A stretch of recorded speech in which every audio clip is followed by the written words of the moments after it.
నేనేంటి, నా స్థాయి ఏంటి,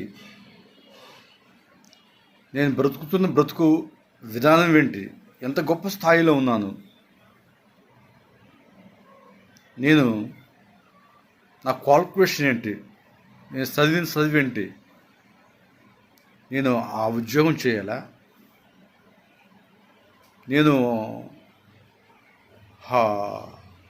చిన్న పని కదా అది, దాని జోలుగా ఆ పని ఎందుకు చేయాలి, ఆ ఉద్యోగం ఎందుకు చేయాలి అని హోదాను బట్టి ఇంట్లో డబ్బులు లేకపోయినా కానీ, ఇంట్లో ఆ పరిస్థితి బాగుపోయినా కానీ, ఇంట్లో ఆర్థికంగా ఇబ్బంది పడుతున్నా కానీ, తిండికి తినటానికి అన్నం లేకపోయినా కానీ, పని చేయడానికి ఒళ్ళు వంచని సోమరిపోతులు ఎంతమంది లేరండి.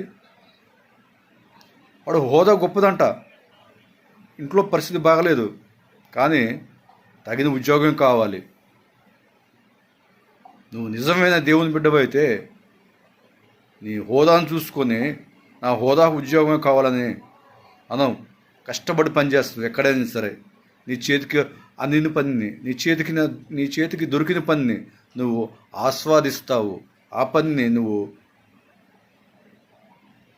ఇంట్రెస్ట్ చేస్తావు, శక్తివంచలం కూడా చేస్తావు. నీ కుటుంబాన్ని బ్రతికించుకుంటావు, నీ తల్లిదండ్రులు బతికించుకుంటావు, నీ వారిని నువ్వు పోషించుకుంటావు.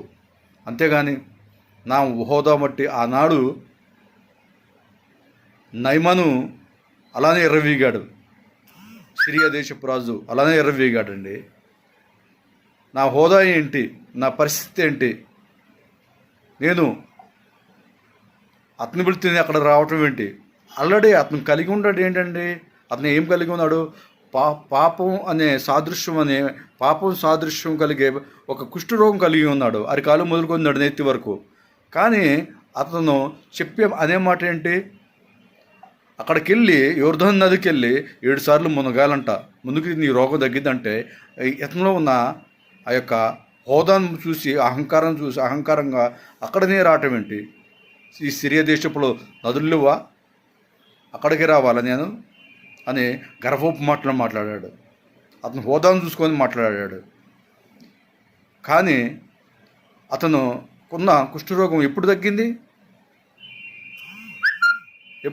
అతనికి ఉన్న కుష్ఠరోగం ఎప్పుడు తగ్గింది? అతనిలో ఉన్న అహంకారాన్ని, అతని హోదాని మర్చిపోయి అతని నుంచి ఆ అహంకారం, ఆ గర్వాన్ని తీసి పక్కన పెట్టినప్పుడు యోర్దాను నదిలో మునిగినప్పుడే అతని జీవితం బాగుపడింది. ఈరోజు నీ జీవితం బాగుపడాలంటే నీ హోదాని తీసి పక్కన పెట్టు. నీ ఉన్న